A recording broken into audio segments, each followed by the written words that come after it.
வாழ்க்கை வந்து ஒரு அழகான பயணங்க. அந்த பயணத்தில் நம்ம ஒவ்வொரு நாளும், ஒவ்வொரு நொடியும் புது புது மாற்றங்கள தான் நம்ம சந்திச்சுட்ருக்கோம். சின்ன வயசில விளையாட்டுத்தனமா இருப்போங்க. இளமையில வந்து சில கனவுகளோடு இருப்போம். பெருசானதுக்கப்புறம் கொஞ்சம் பொறுப்புங்களோடு இருப்போம். இந்த மாற்றம் எல்லாமே நார்மலானது தாங்க. நம்மள வந்து அந்த மாற்றம் வந்து பயமுறுத்தலாங்க. ஏன்னா, அது நம்ம பழக்கமான இடத்துலேருந்து நம்மள வந்து வெளியில கொண்டுட்டு வரும். அந்த மாற்றம் தான் நம்மள வந்து தைரியமாக்குங்க. அது வந்து நமக்கு கொஞ்ச நாள் கழிச்சு தான் புரியும்.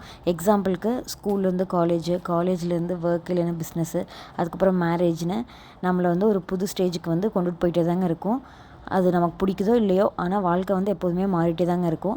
நேற்று சந்தித்த பிரச்சனை வந்து இன்றைக்கி இருக்காதுங்க. இன்றைக்கி இருக்கிற ஹாப்பினஸ் நாளைக்கு மாறலாங்க. இது நம்ம வந்து மாற்றத்தை ஏற்றுக்கொண்டா தான் நம்ம வந்து ஹாப்பியாக இருக்க முடியுங்க.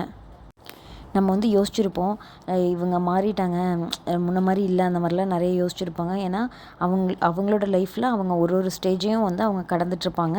அது அது அந்த மாற்றம் தான் நமக்கு வந்து அந்த மாதிரி தோணுது.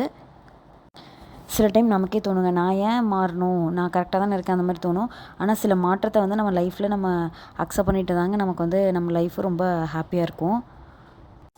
மாற்றம் ஒன்று தான் மாறாதது. வாழ்க்கையில் வந்து எதுவுமே நிலைத்திருப்பதில்லை. எல்லாமே மாறிட்டே தான் இருக்கும். ஆனால் மாற்றம் ஒன்று மட்டும்தான் நிலையானது.